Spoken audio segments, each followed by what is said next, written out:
할렐루야. 민수기 19장 말씀 함께 나누겠습니다. 19장 말씀은 정결케 하는 예식에 대해서 얘기하는데, 특별히 시체를 만진 것에 대한 부정에 대해서 정결케 하는 것에 대해서 설명하고 있습니다. 우리가 이제 조금 난해하게 볼 수 있는 게, 시체를 만진 것이 뭐가 부정한 거냐, 그럼 시체가 왜 부정하냐, 이렇게 생각할 수 있습니다. 근데 우리가 하나님의 관점에서 볼 때에 하나님은 죽음에 대한 문제, 하나님과 죽음은 연관이 없습니다. 그러면 하나님과 죽음이 왜 연관이 없습니까? 죄가 하나님과 관계가 없는 거죠. 그 죄를 하나님께서 만드신 것도 아니고 창조하신 게 아니다. 어떤 이제 신학적으로 어려워하는 부분들의 문제 중에 하나가 이 죄에 대한 문제인데, 하나님께서 죄를 창조하지 않았다면 죄가 왜 세상에 있느냐?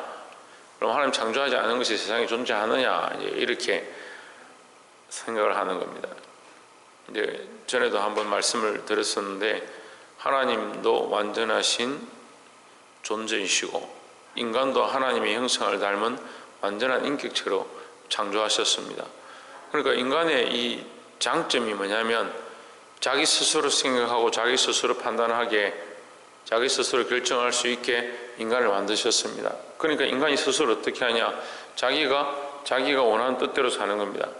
인간의 인격적인 존재로서의 결정권이 자기 스스로 자기가 원하는 대로, 자기가 옳다고 생각하는 대로 살아감으로 말미암아 하나님께서 정하신 법과 상반되어지는 행위를 하는 겁니다. 자기 스스로 결정할 수 있는 인격체로 하나님의 모양을 따라서 만든 그 인격이 하나님의 모양을 따라 하나님 원하시는 대로 결정을 했으면 문제가 달라질 건데, 그 말씀을 순종하고 먹지 말라 할 때 안 먹었으면 괜찮을 건데, 자기가 인격체이기 때문에 자기 스스로 자기가 원하는 대로 먹음직하고 보암직하고 지혜롭게 할 만큼 탐스럽다라고 생각하는 그것을 선택해 버리는 거죠. 그것이 하나님의 속성을 배반한 모양이 되는 거예요. 그러니까 죄가 들어오게 된 겁니다. 죄가 들어왔다는 것은 죄의 결과는 결국 사망을, 로마서 말씀을 통해서 이렇게 가르쳐 줍니다. 죄의 결과는 사망이다. 그러니까 죄와 사망은 하나님의 속성과는 관계가 없는 거예요. 그리고 하나님의 속성은 뭡니까? 구원과 영혼과 거룩에 있는 거죠. 하나님은 영원하시고 변하지 아니하고 우리에게 구원의 일들을 행하시고자 하는데, 인간이 자꾸 죄의 일을 행하니까 죄의 결과는 뭐가 들어와 있냐? 죽음이 들어와 있는 겁니다. 그러니까 죽음 자체가 부정한 모양으로 보이는 겁니다. 사람의 관점에서 죽음이 뭐 부정이냐 이렇게 볼 수 있지만, 하나님의 관점은 죄를 씻겨서 인간을 영원한 구원으로 살리고자 하는데, 사람의 목적이 자꾸 죄를 범함으로 말미암아 죽음으로 달려가고 있다는, 그러니까 하나님의 계획과 하나님의 방법과 다른 거죠. 그래서 하나님의 방법은 어쨌든 이 죽어가는 백성들, 죄로 달려가는 백성들을 다시 끌고 와서 그리스도의 피로 정결케 해서 살리고 예수 그리스도를 믿고 영원한 구원을 얻게 하는데 목적이 있다라는 겁니다. 그러니까 이거 하나님의 목적에서 반한, 하나님의 목적과 반대되어지는 죄의 길로 가서 결국 사망을 맛보게 되어지는 그 결과로 가고 있는 것 자체가 뭐다? 부정한 것이다. 그러니까 하나님 앞에 너희는 이 부정한 일, 시체를 만드는 일, 죽음을 보는 일, 그 관에 뚜껑을 연다든지 하는 이 부정한 것에 대해서 이 정결한 예식을 가져라라는 거죠. 이 종합편은 뭐예요? 종합편은 내가 거룩하니 너희도 거룩하라. 그 의미를 가르쳐 주는 거예요. 시체를 만지면 뭐 천국에 못 가냐, 그런 의미를 가지는 게 아닙니다. 그래, 하나님의 관점에 죄와 죽음에 대한 문제가 부정한 것이다라는 것을 알게 하는 것입니다. 19장 1절에 여호와께서 모세와 아론에게 일러 이르시되, 2절 말씀에 보면 여호와의 명하는 법의 율례를 이제 이르노니 이스라엘 자손에게 일러서 온전하여 흠이 없고 아직 멍에를 매지 아니한 붉은 암송아지를 내게로 끌어오게 하고 했습니다. 붉은 암송아지다. 어떤 암송아지냐? 온전하여 흠이 없고. 자, 이스라엘 백성들을 위해서 이스라엘 백성이 온전하고 흠이 없고 붉은 것이 아니고 뭐가? 암송아지가 온전하고 흠이 없고 붉었다 이 말이에요. 그러니까 이 백성이 정결한 게 아니고 이 백성은 죄로 말미암아 부정한데 이 백성의 죄를 씻기 위하여 정결하고 흠이 없고 온전한 이 짐승을 갖다 바쳐라 이 말이에요. 이것은 그리스도를 상징합니다. 예수 그리스도의 모양이 어떻느냐? 흠이 없고 온전하다. 흠이 없고 온전하다. 그리스도께서 우리를 위하여 십자가를 지실 때에 흠이 있고 부정하고 모자라는 것이 아니고 온전하다는 거예요. 그 그리스도의 모양이 오늘 이 암송아지의 모양이 예수 그리스도를 상징한다라는 겁니다. 멍에를 매지 않은 세상에 물들지 않은 이 말이에요. 세상에 물들지 않은 세상에 일을 하지 않은 이 말이에요. 그러니까 예수 그리스도가 멍에를 매지 않은 세상을 위하여 멍에를 맨 것이 아니고 하나님을 위하여 멍에를 맸으니까 하나님을 위한 존재로 이 땅에 오셨고 세상의 멍에를 매지 않았다. 죄의 멍에를 맨 것처럼 표현은 되지만 하나님의 명령을 따라 죄의 멍에를 매신 것이지 세상에 때묻지 않은 이렇게 이해를 하시면 되죠. 우리가 먹고 살기 위해서 멍에를 맵니다. 직장을 다니는 그 부모의 아버지들을 이제 송아지 소로 비유를 하는 거죠. 자식들의 그 먹여 살리고 가족들을 먹여 살리기 위해서 짐을 지고 직장에 출근합니다. 그 모양은 뭐냐? 멍에를 맨다. 송아지가 멍에를 맸다는 말은 이제 성장을 했고 그 가정을 위해서 쓰임을 받아야 될 그런 의미를 가지는 거죠. 목적이 세상을 위한 목적들로 먹여 살리는 목적들로 쓰임 받았다. 그런데 예수님은 거기에 목적이 있는 게 아니고 구원의 목적이 있고 하나님의 말씀, 하나님의 뜻을 따라 사는데 목적이 있다. 그러니까 멍에를 매지 않았다. 세상을 위한 방향이 아니다. 이 모습이 결국 예수 그리스도를 상징하고 있다는 거죠. 그래서 우리가 늘 그리스도께서 우리를 위하여 온전한 제사를 드리셨고 자신의 모양, 몸과 그 모든 삶을 내어주셨음을 늘 기억해야 될 줄 믿습니다. 우리가 분명히 알아야 될 것, 그리스도는 죄가 없고 온전하시다. 두 번째 나눌 말씀은 7절에 제사장은 그 옷을 빨고 물로 몸을 씻은 후에 전에 들어갈 것이라. 그는 저녁까지 부정하리라. 8절에 송아지를 불사른 자도 그것을 물로 빨고 물로 그 몸을 씻을 것이라. 그도 저녁까지 부정하리라 했습니다. 그도 부정하리라.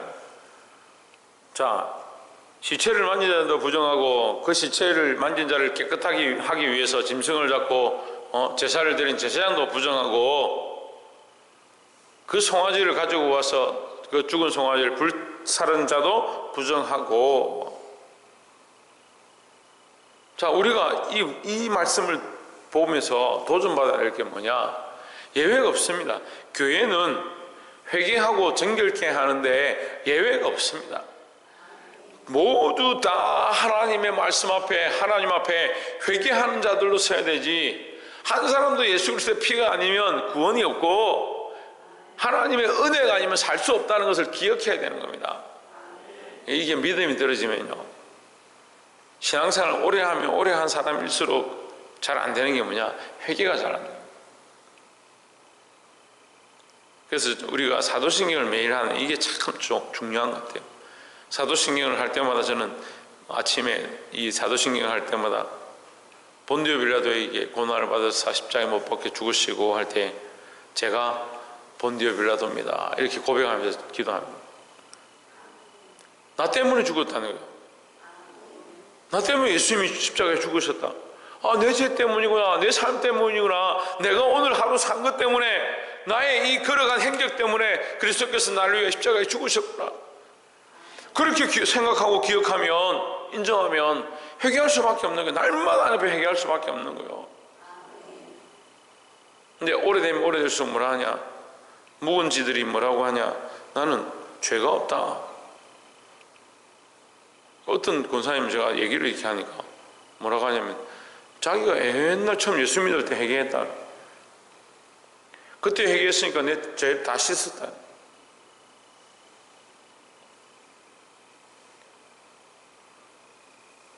처음 그리스도의 십자가의 피로 이제 씻었죠. 그러니 정결케 하는 예식을 한 번만 하면 되는 게 아니다.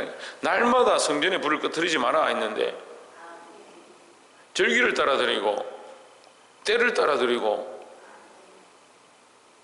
우리가 알지 못하는 중에 범죄하고 원래 생각 자체가 근본 바닥부터 인간적인 생각들로 나를 위한 생각들로 내 삶의 가치관들로 만들어진 인간들이 나는 회개 안 해도 된다라고 하고 있다는 대단한 겁니다.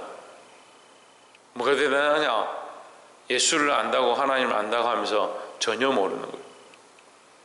하나님 앞에 올수록 그리스도를 알면 알수록 회개할 수밖에 없는 회개할 죄인임, 죽을 수밖에 없는 죄인임을 알아야 될 것입니다. 예외가 없다는 거예요. 죄를 범한 자나 제사장이나 그 예식에 함께 동참해서 그 짐승을 태운 자나 다 부정하다. 다 어떻게 하냐? 물로 씻으라. 예수 그리스도의 피로 씻으라 라는 거예요. 모두 다 정결케 해야 돼요. 우리는 항상 하나님 앞에 예수 그리스도의 십자가 앞에서 우리의 죄를 늘 자복하고 예외 없이 한 명도 빠지지 않고 항상 회개하는 자리 가운데 있기를 주의 이름으로 축원합니다. 마지막 세 번째로 20절에 사람이 부정하고도 스스로 정결케 아니하면 여호와의 성소를 더럽히미니 그러므로 성회 중에서 끊쳐질 것이라. 그는 정결케 하는 물로 뿌리움을 받지 아니하였으므로 부정하니라 했습니다. 자, 이 20절에서 무슨 얘기냐면요, 내가 하나님께서는 죄와 부정한 것에 대해서, 이 죽음에 대해서 부정하다라고 말씀하셨습니다. 그래서 그것을 씻는 방법을 가르쳐 주십니다.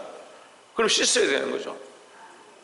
그런데 만약에 너희가 이 말씀을 지키지 않으면, 20절은 지키지 않으면 이미 죄로 말미암아 죽음으로 말미암아 부정한 자, 근데 이 말씀들을 하지 않으면 끊어질 것이다. 예수 그리스도의 피로 씻기지 않으면 다른 방법이 없다. 하나님 말씀대로 그 앞에 나와서 예수 그리스도의 피로 그 십자가의 은혜로 씻음을 받지 않으면 끊어질 것이다. 뭐가 끊어지느냐? 하나님과의 관계가 끊어지고 구원의 줄이 끊어진다는 거죠. 나와 관계가 없는 겁니다. 예수의 피가 그 십자가의 죽으심이 우리가 믿지 않는데 우리와 무슨 관계가 있습니까?